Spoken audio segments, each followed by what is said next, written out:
Ang kwentong ito ay hango sa totoong buhay. Karanasan ito ni Itoy. Taong 1950, Pantabangan, Nueva Ecija.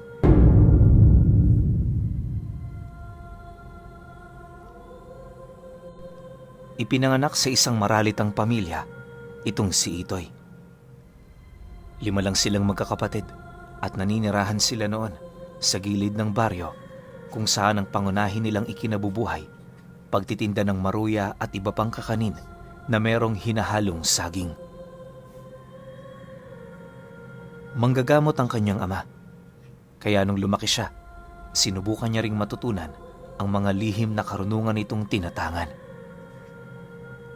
Bata pa lamang kasi si Itoy, alam na niya kung ano ang gusto niyang makamit sa buhay at yon ay ang pagiging isang antingero. Taliwas sa kanyang mga kapatid, siya lamang ang nakitaan ng interes ng kanilang padre de pamilya ukol sa mga ganoong bagay. Kaya kahit ikatlo siya sa kanila, nagdesisyon itong siya ang gagawin nitong tagapaghalili kung sakali mang magretiro na ito sa panggagamot. Magmula noong nalaman nito ni Itoy, lahat ng paraan para makasunod siya sa yapak ng kanyang ama, ginawa na niya. Sinuportahan naman yun ng kanyang mga kapatid, lalo na't alam din ng mga ito na yun talaga ang kanyang gusto. Sa kasagsagan ng pagsasanay ni Itoy, iginugol ng 4 niyang kapatid ang kanilang mga oras sa pagtatrabaho at pag-aaral. Dekada pa noon ang lumipas, nang tumanda na ang kanilang padre de pamilya, may magagandang trabaho na ang mga ito maliban sa kanya. Si Itoy kasi noon, kasalukuyan pa ring nagsasaka sa mumunti nilang taniman na nasa paanan ng burol. Nanliliit man ang turing sa kanya ng karamihan, hindi niya yun pinapansin, gawa ng alam niya sa kanyang sarili na sa paningin ng Diyos, pantay-pantay silang lahat. Wala rin siyang nararamdamang inggit sa mga ari-arian ng mga ito, sa kadahilan ng hindi naman nila panghabang buhay na pagmamay-ari ang mga ganoong pansamantalang bahay. Ayon nga sa kanya, na yung mga pinagpagurang magagarang tahanan ng mga ito, mahaba na dyan ng 100 taon na paninirahan. Dagdag pa ni Itoy na kung meron man siyang hangad na pagyamanin, yon ay walang iba kundi ang templo ng Diyos na nasa puso niya. Itong mga panahong ito, kasalukuyan ang nag-iisa sa buhay itong si Itoy. Yung nanay kasi nila, kinuha na ng kanilang panganay dahil yon ang nangakong mag-aasikaso rito sa oras na yon ay tumanda na. Hindi naman niya yun tinutulan, lalo pat di hamak na mas magaan ang buhay ng panganay nila kumpara sa kanilang lahat. Maliban sa ganong dahilan, nasa karatig baryo lang din yun nakatira, kaya na may napakadali niya yung mapuntahan anumang oras na naisin niya. Magmula noong nanirahan siyang mag-isa, halos pakiramdam niya, napakalawak na ng dating pamamahay nila. Bawat sulok nito, may mga nasisipat siyang memorya sa nakaraan na napakalabo ng mabalikan pa. Gayunpaman, sa kabila ng mga kalungkutang yon, wala siyang magagawa kundi ang ipagpatuloy ang mga bagay na kanyang nasimulan. Araw-araw, pilit niyang hinahanap ang kanyang kasiyahan sa mga taong lumalapit sa kanya. Nakilala itong si Itoy sa kanilang lugar bilang isang mahusay na albularyo. Gamit ang isang dangkal na tipak ng kahoy ng nara, nagagawa niyang mahulaan ang karamdaman ng kanyang pasyente. Lason, barang, kulam, panggagambala ng tamawo at kung ano-ano pa, kayang-kaya niyang gamutin ito. Sa estado naman ng pangbibiktima ng isang aswang, ginagamitan niya yon ng mga mabisang pangontra, kagaya ng pagpapainom ng dagta ng makabuhay na merong halong tubig na ibinabad sa mutya ng sapa. Pagtatapat pa ni Itoy na Kadalasan sa mga parokyano niyang naaaswang, nagdadalawang isip na uminom sa ibinibigay niyang tubig gawa ng bukod sa nagkukulay kayong manggina ito. Marami din doong nakalubog na lupa na may nakahalong maliit na piraso ng mga ugat ng puno. Kung iisipin, sadyang napakadumi talaga nito. Pero ayon kay Itoy, na yung mga duming yon ang tumutulong upang mawala ng interes ang mga aswang sa mga taong kasalukuyang binibiktima ng mga ito. Hanggat hindi pa gaanong malala ang kalagayan ng kanyang pasyente, yun lamang ang kanyang ipinapainom. Pero sa oras na may nakabaon na yung yanggaw sa katawan, ibang usapan na yon para sa kanya. Sa loob ng 5 taon niyang panggagamot, marami na noong napatunayan itong si Itoy. Hindi naglaon, nakilala na rin siya bilang isang bantog na albularyo, buhat sa mga kakaibang pamamaraan na kanyang ipinapamalas tuwing siya ay nanggagamot. Dahil sa ganun niyang pagkakakilanlan, dumami na ng dumami ang mga nilalang na nais makipagtunggali sa kanya. Minsan may mga pagkakataong nagkakaroon siya ng mga kalabang elemento na nagbabalat kayo bilang isang tao. Hindi naman ganong nababahala si Itoy sa mga ganoong uri ng nilalang sa kadahilan ng alam na niya ang mga pangontra laban dito. Akala niya wala na siyang makakatapat pa. Pero isang hapon, meron siyang nabalita ang ulat na labis na nagbigay ng pagkabahala sa kanyang sarili. Isang hapon, habang wala noong ginagawa si Itoy, may dumating na mensahero galing kabilang baryo. Pagpasok nito sa kanyang pamamahay, agad naman itong iniabot ang isang ulat habang nagwiwika sa kanya ng, "Manoy Itoy, meron hong ipinapadalang mensahe ang kapatid ninyo. Sabi niya sa akin, kapag nabasa niyo na, pumunta agad kayo sa bahay niya."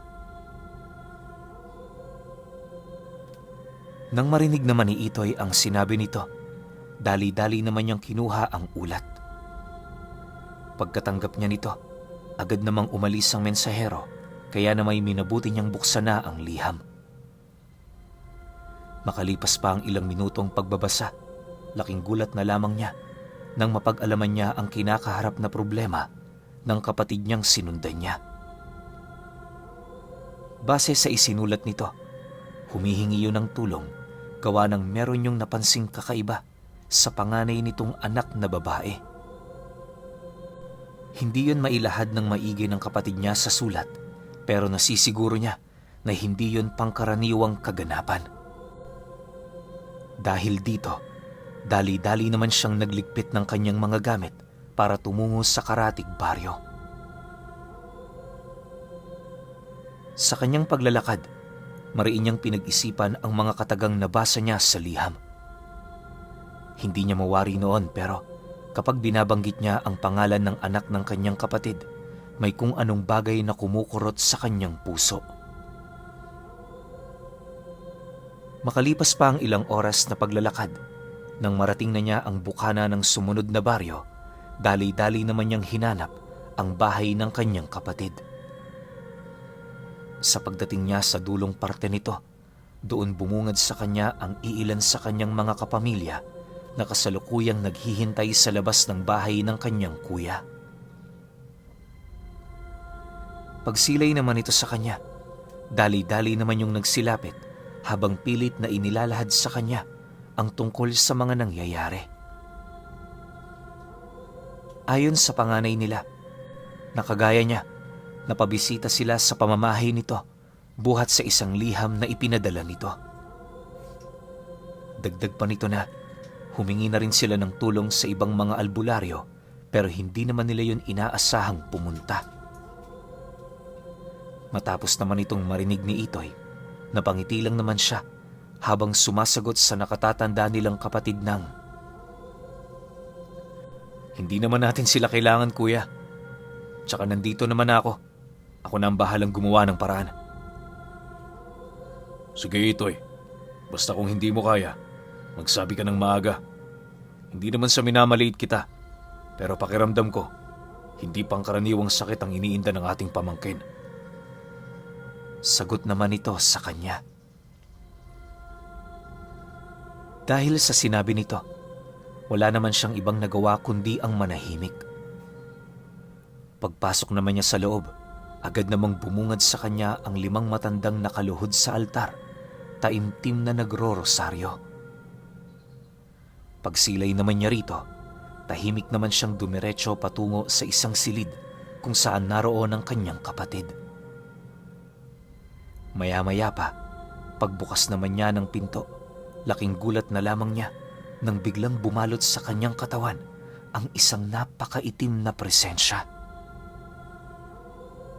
Hindi naglaon, doon na rin niya nakita ang anak ng kanyang kapatid, nakatali ang mga kamay sa higaan tapos panayang pagbalikwas kahit parang natutulog lang. Matapos naman niya yung masilayan, alam na niya na meron nga talaga doong nangyayaring kakaiba. Paghawak naman niya sa noo nito, bigla naman niyang naihawi ang kanyang kamay matapos niyang maramdaman yung kakaibang nilalang na nagpakita sa kanyang isipan. Paglalarawan doon ni Itoy, kawangis siya ng babaeng sinasapian nito, subalit meron lang yung nakakapangilabot na anyo. Maliban kasi sa purong itim nitong mata, namumutla na rin ang balat nito, tapos may mga kulay itim yung sugat sa buo nitong katawan. Laylay na rin ang bunganga ng nilalang na yon habang patuloy na dumadaloy doon ang napakalapot nitong laway. Sa pagbalik naman ng wisyo ni Itoy, napansin naman niya ang tila bang pagkalas ng boses ng mga matatandang nagro-rosaryo sa labas ng bahay nito. Sa pagtitigan nila ng kanyang kapatid, dahan-dahan naman siya doong lumapit habang seryosong nagtatanong ng, "Kuya, sino ho yung mga nagro-rosaryo sa labas?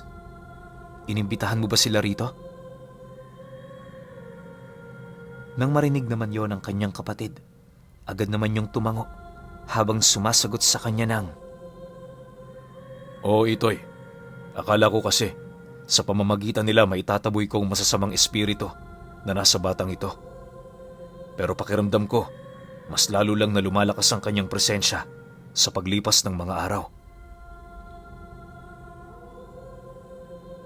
Dahil sa sinabi nito, doon napagtanto ni Itoy na hindi nga pangkaraniwang nilalang ang nakasapi sa anak nito.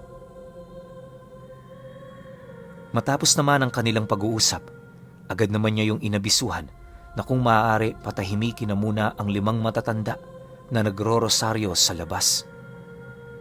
Naniniwala kasi siya na sa bawat katagang sinasambit ng mga ito, mas lalo lamang nitong pinapalakas ang nakasapi doong demonyo. Hindi lang yon, pansin niya ring walang malakas na pananampalataya ang mga matanda, kaya na may madali lang yung madadaig ng kanilang kalaban. Nang marinig naman ito ang kanyang sinabi, dali-dali naman yung lumabas ng silid para kausapin yung mga taong pinakiusapan nitong magrosaryo.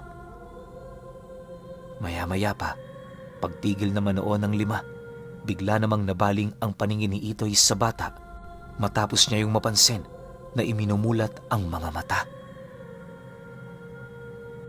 Bahagya sila noong nagkatitigan at pagbaling ng mata ng batang yon sa tabi ng kanyang higaan, nag-umpisa na yung tumawa ng dahan-dahan.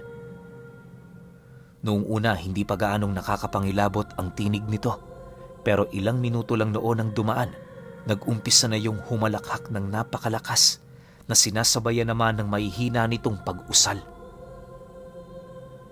Sa muling pagtitig nito sa kanya, ngumisi lang naman ang nilalang na yon habang binibigkas ang mga katagang, "Hoy, albularyo! Anong ginagawa mo rito? Hindi ka ba luluhod sa harapan ko? Tulungan mo akong kalaga ng mga taling ito. Dali!"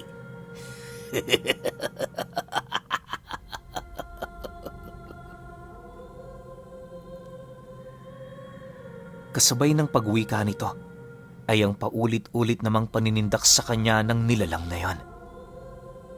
Gayunpaman, sa kabila ng mga naranasan noon ni Itoy, nanatili pa ring malakas ang kanyang pananampalataya.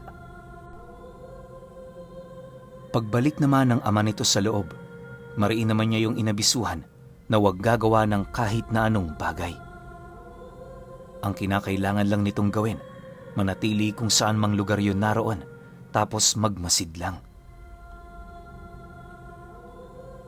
Sa pagsang-ayon naman ito sa kanyang sinabi, may kung ano naman siyang dinukot sa kanyang bulsa na siya namang inilapat niya sa noo ng pamangkin niya. Pagbigkas niya ng 3 buhay na kataga, kitang-kita niya kung papaano tumilapon sa pinakasulok na bahagi ng silid ang nilalang na nakasapi rito. Pagsilay naman ni Itoy na labis na yung nanghihina, agad naman siyang humingi ng bote sa kanyang kapatid para hulihin ang nilalang na yon. Ngunit dahil sa wala yung mahanap, naging huli na para sa kanila na madakip ang nilalang. Akala noon ni Itoy, lalayuan na nito ang bata, pero hindi niya inaasahan na meron pala yung gagawin para makapaghigante. Sa pagbalik ng katahimikan sa paligid, pagsilay naman niyang unti-unti nang bumabalik sa normal ang kanyang pamangkin, dali-dali naman niya yung nilapitan para kausapin at lapatan ng paunang lunas. Binigyan niya rin yun ng mga kaukulang gamot at pangontra nang sa gayoy hindi na yun magambala pa ng ibang nilalang. Matapos naman niya itong gawin, masaya naman siyang nakipag-usap sa kanyang kapatid. Bagaman marami yung iniaabot na donasyon sa kanya, minarapat naman niyang tanggihan ang lahat ng yon. Ayon kay Itoy na, libre lang ang kanyang serbisyo sapagkat ganun din ang ginawa ng Panginoon noong mga panahong minsan itong pumanhik sa mundo. Dagdag pa niya na, kahit gaano pa kahirap ang susuungin niyang pagsubok, hindi siya magpapabayad sa kahit na sino. Isang aral ng kanyang ama na hanggang sa kamatayan nito, pilit niyang dinadala. Nang marinig naman ng kanyang kapatid ang kanyang sinabi, agad naman siya nitong niyakap habang nagpapasalamat. Toy, hindi ko alam kung paano ko mababayaran ang utang na loob ko sa'yo. Pasensya ka na kung hindi ako gaanong nakakabisita sa inyo. Alam mo naman, marami rin ako ritong trabaho eh. Bungad na wika ng kanyang kapatid sa kanya. Wala yun kuya, kayo pa ba? Siyempre malakas kayo sa akin eh. Kung ibang tao nga natutulungan ko, kayo pa kayang pamilya kong buo. Sige kuya, lalabas muna ako. Kung may kailangan ka, huwag kang magdalawang isip na lumapit sa akin. Sagot naman ni Itoy sa kanyang kapatid. Matapos ang kanilang pag-uusap, dali-dali naman siyang pumunta sa kinaroroonan ng panganay nila. Halos inabot din siya roon ng ilang oras sa pakikipag-usap hanggang sa dumating ang puntong kinakailangan niya roong magpaalam buhat sa marami pa siyang kinakailangang gawin sa kanyang tahanan. Sa paglipas pa ng mga araw, naging maayos na ang lahat. Bumalik na sa normal ang pamumuhay ni Itoy, gayon din ang kanyang mga kapatid. Wala na rin siya noong natatanggap na liham, kaya na may hindi na siya gaanong nag-aalala para sa kanyang pamangkin. Ang buong akala niya tuloy-tuloy na ito, pero ilang buwan lang noon ang lumipas, bumalik na naman ang mensahero.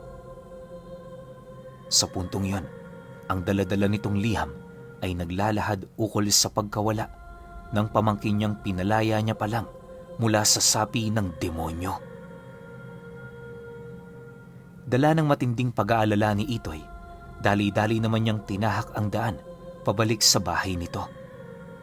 Ngunit pagdating niya naman noon sa karatig baryo, nadatnan niya ang kanyang kapatid na tulalang nakaupo sa labas ng bahay nito, pahikbing umiiyak, hawak-hawak ang damit ng nawawala nitong anak. Hindi naglaon, nang masipat naman siya nito, dali-dali naman yung lumapit sa kanya na parabang hindi na talaga nito makayanan yung nararamdaman nitong lungkot at pagkabahala. Nang mapansin naman yun ni Itoy, taus-puso naman niyang pinakinggan ang lahat ng sasabihin nito sa kanya. Ayon sa kanyang kapatid, kasagsagan ng gabi noon nang may kumatok sa bahay nila. Napakalakas ng pagkatok nito, kaya na may hindi niya na yun pinangahasan pang buksan ni sagutin man lang.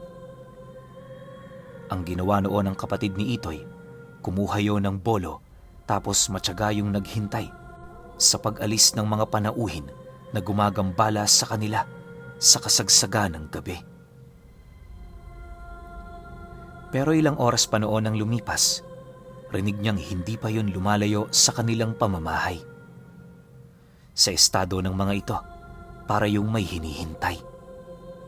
Panay din ang pag-uusap ng mga panauhing yon, gamit-gamit ang mga dialektong hindi naman nila maunawaan. Ang mas ipinagtataka pa nito sa lahat, na sa tuwing sisilip siya sa siwang ng dingding, kusang tumatahimik ang mga nilalang na yon, na siya namang naging dahilan para wala siyang masipat na mga nilalang sa labas ng bahay niya. Dahil sa pangyayari, naglakas loob na ang kapatid ni Itoy na buksan ang pinto, pero pag-alis niya pa lamang ng trangka nito, laking gulat na lamang niya nang bigla yung itulak ng isang malakas na ihip ng hangin. Sa isang kisap mata, lahat ng gaserang nasa loob ng pamamahay niya bigla na lamang nawala ng siga. May napansin din siya noong pumasok na anino, pero hindi naman niya yun pinagdudahan ng kung ano. Sa isip-isip noon ng kapatid ni Itoy, maaaring namalikmata lamang yon buhat sa kilabot na nararamdaman nito. Mariin din itong inilahad na sa mismong oras na yon, pinasok pa nito ang silid ng kanyang anak. Nadat na naman niya yung mahimbing doong natutulog, pero kinabukasan, nagimbal sila ng isang sigaw ng kanyang asawa. Pagpasok niya sa silid ng anak niya, wala na yung nakita doon maliban sa nagkalat na mga bulak ng unan.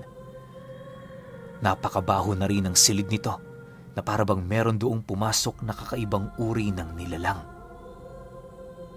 Dagdag pa nito na may mga nasipat din silang nagkalat na balahibo sa lugar na pinaghihinalaan naman itong balahibo ng nilalang na kumuha sa anak nito. Nang marinig naman ni Itoy ang kabuoang istorya ng kanyang kapatid, agad naman niya yung inabisuhan na kunin ang balahibong inipon nito. Matapos naman niya yung ilahad, dali-dali namang bumalik sa loob ng bahay ang kanyang kapatid para kunin ang balahibo. Hindi naglaon, nang makabalik na ito, bigla namang nanlaki ang mga mata ni Itoy nang masipat niya ang balahibo ng onglo na hawak-hawak nito. Sa puntong yon, hindi naman niya maiwasang kilabutan sa kadahilanang sa isip-isip niya ano ang ginagawa ng onglo sa pamamahay ng kanyang kapatid. Nga pala, para sa mga hindi nakakaalam, ang onglo ay isang uri ng tikbalang na nagdadala ng nakakausog sikmurang amoy na parang may hahalin tulad mo sa isang aswang. Bagaman nasa panig ng kaliwa ang mga onglo, hindi naman ito kumakain ng tao. Sa katunayan, parte sila ng 1% ng nilalang na nasa kaliwa na kilala bilang nagliligtas sa buhay ng mga ordinaryong tao. Ayon kay Itoy na, mababait at hindi naman mga agresibo ang mga onglo, pero likas sa lahi ng mga ito ang pagiging mandurukot ng tao. Lahat ng kanilang kinukuha ay maaaring merong banta sa kanilang lahi, lalong-lalo na sa lugar na tinitirhan nila. Kadalasan din sa mga dinudukot ng onglo, agad nila yung pinapatay upang hindi na yon pagmula ng salot sa kanilang lugar. Dagdag pa ni Itoy na bibihira lang yon kung bumaba ng bundok, kaya na may labis yung nagtataka kung bakit sinadya nitong puntahan ang mismong pamamahay ng kapatid niya. Anuman ang rason ng mga nilalang na yon, naniniwala siyang kinakailangan niya yung malaman sa lalong madaling panahon. Upang hindi naman mag-alala ang kanyang kapatid, minabuti naman niyang itago muna pansamantala ang mga bagay na kanyang nalaman ukol sa mga onglo. Sa halip ang ginawa niya, magpaalam muna rito para kumuha ng mga gamit. Sa pagbagtas naman niya ng daan, paulit-ulit naman siyang napapangiti buhat sa mga alaalang bumabalik sa kanyang wisyo. Hindi niya mawari noon pero pakiramdam niya patuloy pa rin siyang pinapayuhan ng kanyang ama ukol sa mga bagay na kinakailangan niyang gawin. Alam niyo, sa totoo lang, ni minsan hindi ipinagyabang ni Itoy ang kanyang mga gamit. Yung pamana ng kanyang ama, itinago niya yon sa isang baul at kalimitang ginagamit lamang sa mga pagkakataong alam niyang medyo tagilid siya. Sa lahat ng oras, pinipili rin niyang magpakumbaba at mas unahing pakinggan ang hinaing ng kanyang pasyente kumpara sa kanyang sariling nararamdaman. Makalipas pa ang ilang minuto, nang marating na niya ang kanyang bahay, agad naman niyang kinuha ang isang lumang baul na nasa ilalim ng higaan niya. Pagbukas niya rito, doon niya muling nasilayan ang mga lumang karga ng kanyang ama na halos paglumaan na ng panahon. Ayon kay Itoy, wala namang espesyal sa mga karga na yon, maliban sa mga nilalaman ng libretang ipinamana sa kanya na hindi mo madalas matatagpuan sa mga pangkaraniwang libreta. Binubuo yon ng pagpapalaya sa sapi, ritual kontra demonyo, kontra pangligaw, kontra lusaw mutya, at iilang mga pamakong dasal na kayang pumatay ng mga bantog na mangkukulam. Habang paisa-isa niyang inilalabas ang mga bagay na yon, doon niya napansin yung iilang medalyon at mutya ng kanyang ama. Bagaman alam niyang buhay pa ito, hindi niya na yun sinubukan pang tanggihan sa kadahilan ng napakahirap nitong gawin. Naniniwala siya, wala pang ideya ang mga gabay ng mutyang yon na patay na ang kanyang ama. Bago pa man kasi yun manghina, naipasok niya na yon sa isang baul para pagpahingahin. Yun na rin ang naging hudyat ng kanyang pagretiro na kalauna na may sinundan ng kanyang pagpanaw. Alam mo, Pinuno, habang binubuksan ito ni Itoy, ramdam niya sa kanyang sarili na napapanahon na para gamitin niya ang pinakamalakas nitong abilidad. Makalipas pa ang ilang minutong paghahalungkat, tuluyan na nga niyang nasipat ang isang garapon na merong umaalab na apoy sa loob. Napakaliit lang nito ayon kay Itoy, pero hindi yun namamatay. Dagdag pa niya na, kapag sinipat yon ng isang pangkaraniwang tao, ang unang sasagi sa isip nito ay walang iba kundi bolang apoy yon ng isang santelmo. Pero ayon sa kanya, malayo sa santelmo ang bagay na yon. Hindi rin ito isang ordinaryong gamit sa kadahilan ng kaluluwa ito ng isang tikbalang na tinatawag niyang binangunan. Tama kayo nang narinig, mutya ng tikbalang ang alab na nasa loob ng garapong yon. Parte rin yon sa mga malalakas na gamit ng kanyang ama na kadalasan namang napapakinabangan nito tuwing nasa kasagsagan yon ng paglalakbay. Sa paghawak naman doon ni Itoy, lahat ng alaala nilang may kaugnayan sa mutya ng binangunan ay pinili niyang muling sariwain sa kanyang isip. Matapos nun, dahan-dahan na niyang binuksan ang garapon, sabay higop ng alab na yon papasok sa kanyang sistema. Pagramdam ni Itoy na nanunuot na yon sa kanyang kaluluwa, dali-dali niyang itinago ang lahat ng gamit ng kanyang ama para magawa na niyang mapakiramdaman ang kanyang buong katawan. Kalahating oras pa ang dumaan. Halos wala naman siyang ibang napansin, maliban sa isang napakainit na pakiramdam na patuloy na bumabalot sa kanya. Sinasabayan din yon ng pagbigat ng kanyang sistema at pagmamalabis niyang alisin lahat ang kanyang karga. Subalit, sa kabila ng pangyayaring yon, pinili niya pa ring magpakatatag. Alam niya kasi sa kanyang sarili, isa yon sa pamamaraan ng binangunan para subukan ang kanyang lakas at paninindigan. Halos buong araw niya yung tiniis hanggang sa unti-unti nang tumalikod ang araw sa kalangitan. Pagsilay naman niyang napakadilim na sa labas ng bahay niya, doon pa lamang unti-unting bumalik sa normal ang kanyang pakiramdam. Dahil dito, dali-dali naman niyang iniligpit ang kanyang mga gamit para bumalik sa baryo na pinagtitirhan ng kanyang kapatid. Sa pagbagtas naman niya ng daan, wala nang kaide-ideya si Itoy ukol sa mga bagay na nangyayari sa kanya.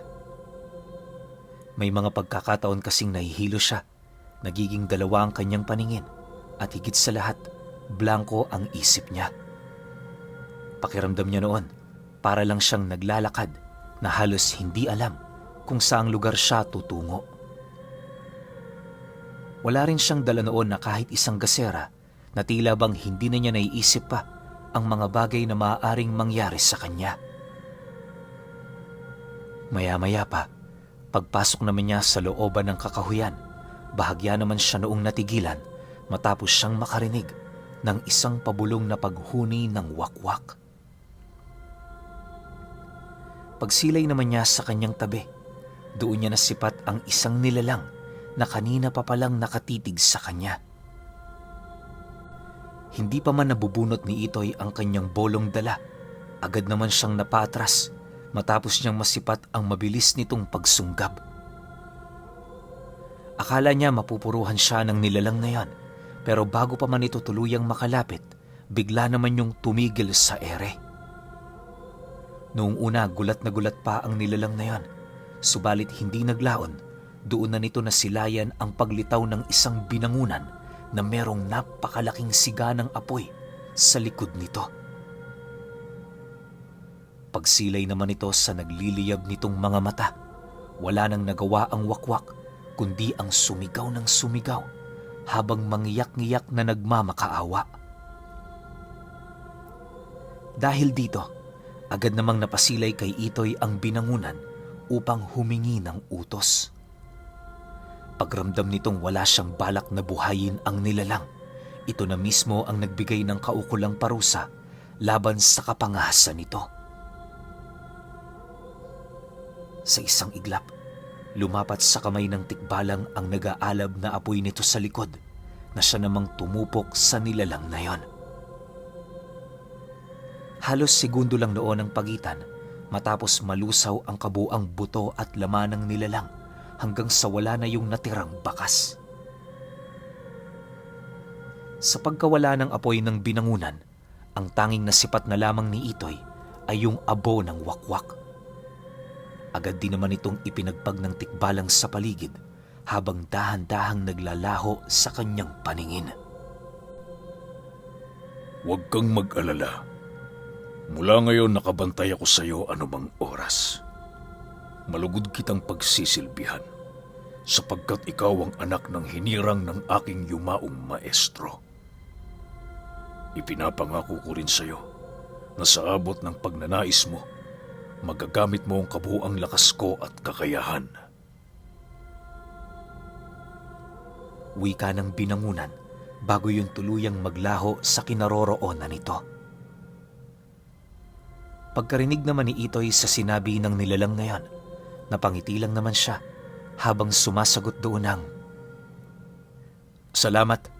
Aminado akong kailangan ko talaga ng tulong mo ngayon. Matapos naman niyang makapagsalita, napansin naman niya na unti-unti nang nawawala ang sama ng kanyang pakiramdam. Hindi naglaon, napilitan yung pag-aani ng kanyang katawan na siya namang naging dahilan upang bumilis ang kanyang pag-usad. Sa kanyang paglalakad, doon ibinahagi ng bago niyang kaibigan ang mga nalalaman nito ukol sa mga onglo. Ayon sa nilalang na yon, itinuturing na nilang kapatid ang mga onglo kung kaya't sa oras na maramdaman nito ang kanyang presensya, susunod na yun kay Itoy. Dagdag pa nito na, wala rin siyang dapat na ipagkabahala dahil kung nagkataong nasa puder nga ng mga onglo ang kanyang pamangkin, nasisiguro nitong buhay pa ito. Bago kasi gumawa ng paghatol ang mga kapatid nilang yon, pinapaabot muna nila ng 6 na araw ang kanilang biktima para mapag-aralan ang mga nagawa nitong kasalanan sa kanila. Sa mga sandaling napatunayan na nila na ang lahat ng mga asunto dito ay totoo, mapipilitan na silang patayin ito. Dagdag pa ng binangunan, ibinabalik naman ng mga onglo ang kanilang mga biktima sa lugar na pinagdudukutan nila nito, subalit minsan hindi na yun natatagpuan ng mga mahal nito sa buhay. Marami kasing nagkaka-interes sa bangkay na iniiwan nila, lalong-lalo na yung mga balbal. Nang marinig naman yun ni Itoy, kahit papaano nagkaroon naman siya ng pag-asa para sa pamangkin niya. Sa pagtungtong naman ng 11:00 ng gabi, ilang milya na ang layo niya mula sa bahay ng kanyang kapatid. Hindi na rin siya doon nagpaalam para naman kahit papaano, hindi na ito maistorbo, lalong-lalo na ang pamamahinga nito. Makalipas pa ang ilang minutong paglalakad, nang marating na niya ang isang malaking sapa, doon bumungad sa kanya ang pangpang nito na merong mga nagkalat na katawan ng kung anong nilalang na nakabulagta sa buong paligid. Nangangalingasaw din ng baho sa lugar na yon at halos hindi niya gaanong maaninag ang mga bangkay na kanyang nakita buhat sa dilim ng lugar. Maya-maya pa, bigla namang nagpakita sa kanyang tabi ang binangunan kung saan ito na rin ang nagbigay ng liwanag sa buong paligid. Pagsilay naman doon ni Itoy, doon na niya tuluyang nakita ang hindi mabilang na mga bangkay ng onglo. Sa kanyang pagmamasid, pansin naman niya ang mga malalalim na kalmot na tinamo nito at iilang galos sa katawan. May mga kagat din yun sa leeg na parabang may nakalaban nitong isa ring mabangis na nilalang. Maya-maya pa, matapos naman niya yung makita, doon tumambad sa kanya ang isang maliit na piraso ng kulay puting damit na pinaghihinalaan naman niyang pagmamay-ari ng pamangkin niya. Walang sabi-sabi, agad naman nilang ipinagpatuloy ang kanilang paglalakad hanggang sa hindi naglaon, doon na nila narating ang isang bundok na merong napakasukal na kakahuyan. Bagaman wala silang kaide-ideya sa lugar na yon, malakas ang kutob ni Itoy at ng binangunan na doon nagtatago ang kanilang mga kalaban. Ang pinagbasehan nila, ang presensya ng mga ito na dinadala ng hangin. Sa isip-isip niya, maaaring kampante ang mga nilalang na yon dahil sa layo ng lugar na kanilang pinagpupugaran. Sa pagpapatuloy ng kanyang paglalakad, pansin naman niya ang napakatahimik na paligid. Labis niya yung ikinabahala, gawa ng taliwas sa mga pangkaraniwang gubat, wala siyang ingay na naririnig sa lugar na yon. Para sa kanya, hindi yun magandang senyales, kung kaya't para makaiwas sa tiyak na panganib, kinakailangan niyang magdoble ingat. Ilang minuto pa ang dumaan, narating na nga ni Itoy ang paanan ng bundok kung saan meron siyang nakitang mga taong nakatayo sa labas ng mga kubong kanyang natuklasan. Base sa kanyang pagkakatanda, umabot sa 10 kubo ang kanyang nakita. Lahat yun tagong-tago na parabang sinadya talaga ng mga nilalang na ikubli ang kanilang tinitirhan. Pagsilay naman niya sa unahang bahagi nito, doon niya nasipat ang isang batang naglalakad, nakasuot ng kulay itim na saya at merong mga daladalang lantang bulaklak. Napakadungis din ang mukha ng batang yon, kaya kahit anong gawin niyang pag-aninag, hindi niya yon mamukaan. Ayon kay Itoy na, Sa kasagsaga ng kanyang pagmamasid, may kutob siyang ang batang kanyang pinagmamasdan ay ang sarili niyang pamangkin. Ngunit dahil sa hindi niya ito magawang makumpirma, minabuti niyang huwag muna doong umasa. Sa pagdating naman ng batang yon sa harapan ng mga nilalang na nakatayo, agad naman yung lumuhod habang may kung anong mga katagang binabanggit. Maya-maya pa, bigla naman yung tumahimik at kasabay nito ang pagbuka ng bunganga nito na halos umabot na sa kanyang tenga. Sa isang kisap mata, lumabas sa bunganga ng batang yon ang isang nilalang na nasa wangis ng isang kulay puting likido. Pagbitaw naman ito ng mga katagang halos hindi maunawaan ni Itoy, lahat ng mga nilalang na nakatitig sa bata pa isa-isa nang nagsiangil. Maya-maya pa, nagpahid na rin yon ng langis sa kanilang mga katawan at sa hindi maipaliwanag na dahilan, sinundan naman yon ng paglitaw ng bilugang buwan. Segundo lang ang naging pagitan matapos makapagpalit anyo ng mga ito. Pagsilay naman ni Itoy sa anyo ng mga nilalang na yon, halos hindi naman niya maiwasang kilabutan dahil sa iyo ng kauna-unahang pagkakataon na makasilay siya ng ganoong uri ng nilalang. Alam naman niyang nahanay sa lahi ng mga aswang ang mga ito, pero hindi niya mawari kung saan uri yon nagmula. Paglalarawan ni Itoy sa mga nilalang na yon, parang mga ordinaryong tao lang yon kung titingnan, na merong maputlang mga balat. May mga pulang marka din yun sa ulo na kusang nagliliwanag tuwing nababalot ng dilim ang mga katawan nito. Parang dugo rin ang kulay ng mga mata ng nilalang na yan at meron itong kulay putit itim na mga kamay. May matatalas din yung mga kuko na parabang kayang tumapyas kahit sa isang napakatibay na uri ng bakal. Hindi rin biro ang talas ng pang-amoy at pandinig ng mga nilalang na yan, gawa ng magmula noong nakapagpalit anyo ang mga ito, paulit-ulit na yung sumisipat sa lugar na kanyang pinagkukublian. Dahil sa pangyayari, dahan-dahan namang gumapang si Itoy sa isang sulok ng lugar kung saan mula roon hindi na niya tanaw ang bahay ng kanyang mga kalaban. Halos magsasampung minuto rin siya roong nanatili hanggang sa nagkaroon na siya ng lakas ng loob para kaharapin ang mga ito. Sa isip-isip niya, kung hindi siya papatay sa mga nilalang na yon, magiging kahiya-hiya siya para sa kanyang pamilya. Dagdag pa ni Itoy na kaya niya ngang ipaglaban ang ibang tao, kung kaya't paniguradong kakayanin din niya na ipaglaban ang kanyang kadugo. Maya-maya pa, matapos naman niyang magkaroon ng lakas ng loob, agad naman niyang tinawag ang binangunan na siya namang naging sanhi upang mabaling sa kanila ang atensyon ng lahat ng mga nilalang na naroon. Pagtayo naman niya sa harapan ng mga ito, paisa-isa naman yung nagsiangil at kasabay nito ang buong puwersa nitong pagsugod patungo sa kanyang kinatatayuan. Nang mapansin naman yun ni Itoy, agad naman siyang humawak sa mutyang nakasuksok sa bulsa niya, sabay utos sa kanyang kaibigan na huwag gaanong magpakalayo sa kanyang tabi.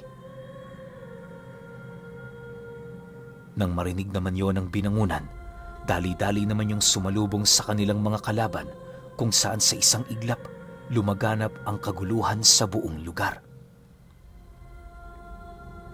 Habang binabalot ng sigawan at pag-aangil ang buong paligid, mariin namang hinanap ni Itoy ang kinaroroonan ng kanyang pamangkin.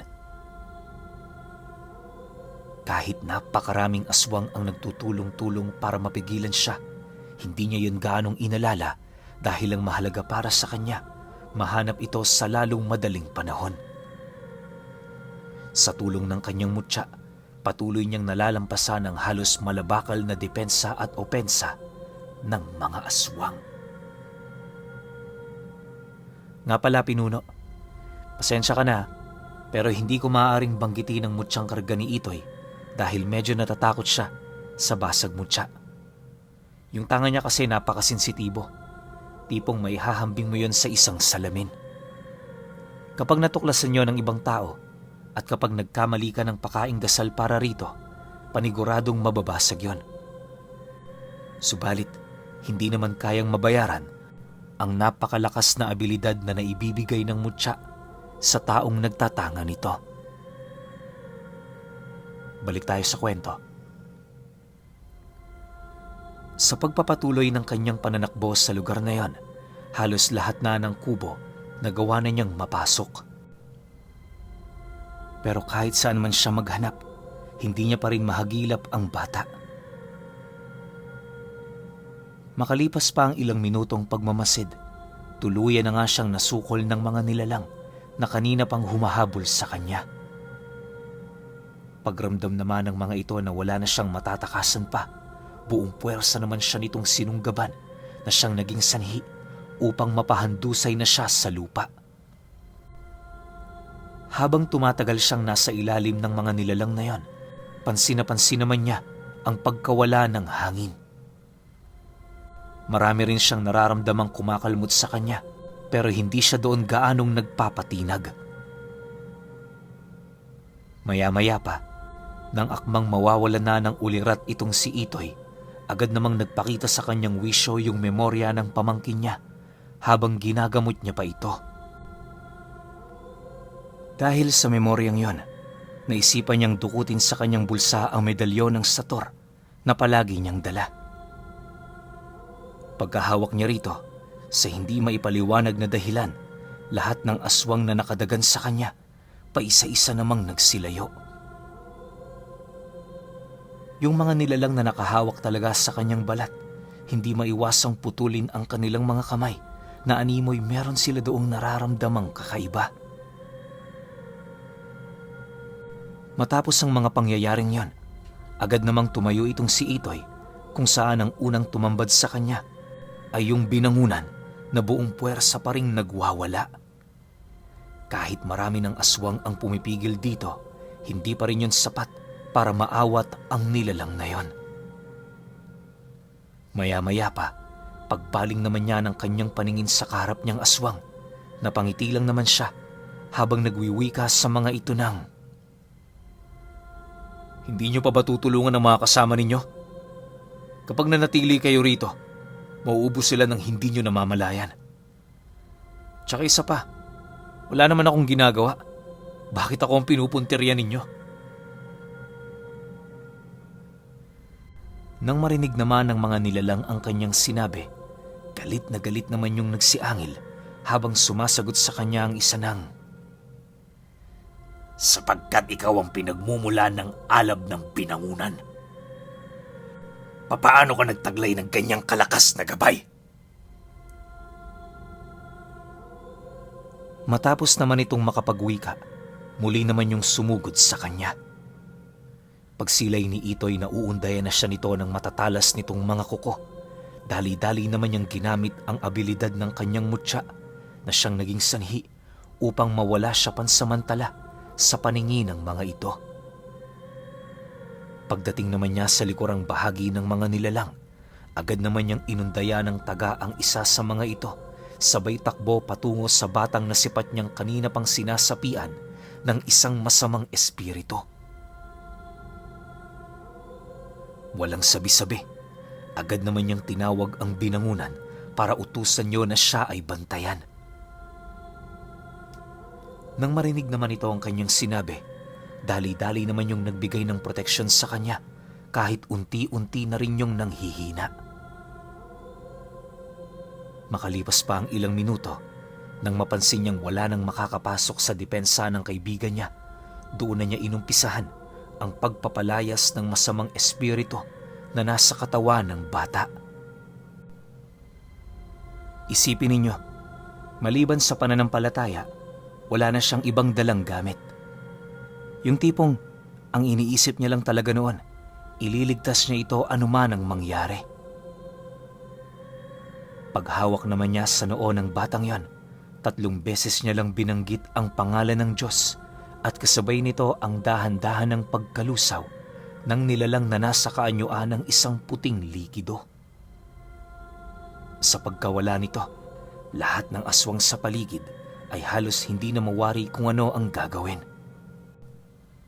Maya-maya pa, bigla na lamang nagsitakbuhan ang mga ito papalayo sa lugar na kanilang pinagpupugaran. Pagsilay naman ni Itoy sa ginawa ng kanyang mga kalaban, napabuntong hininga lang naman siya habang taus-pusong nagpapasalamat sa Diyos na sinasampalataya niya. Sa pagbalik ng katahimikan sa paligid, wala naman siyang ibang ginawa kundi hawakan ng kanyang pamangkin habang hinihintay yon na magising. Alam ni Itoy na ligtas na ito, kaya minabuti naman niyang magpahinga kasama ang kaibigan niya. Pagtungtong ng 3:00 ng madaling araw, doon pa lamang yon nagkaroon ng malay. Nang masipat niyang nasa maayos na yung kalagayan, agad naman niyang inutusan ng binangunan na sunugin ang lahat ng itinayong kubo ng mga kalaban nilang aswang. Matapos nun, doon pa lamang sila umalis sa lugar na yon. Halos inabot din siya ng ilang oras kakalakad hanggang sa marating na niya ang bahay ng kanyang kapatid. Bago niya iniwan ang bata, lahat ng pangangailangan nito ibinigay niya. Nang masiguro na niyang ligtas na ito, doon pa lamang siya nagpasyang magpahinga. Alam niyo, pinuno, magmula noon, mas lalo pang nag-asam ng mas mataas na kapangyarihan itong si Itoy. Ayon sa kanya, kaya niya yun ginagawa ay para maprotektahan ang lahat ng taong nagmamahal sa kanya. Ngayong matanda na siya, patuloy pa ring nanatili sa kanyang tabi ang naglalagablab na mutya ng binangunang tikbalang.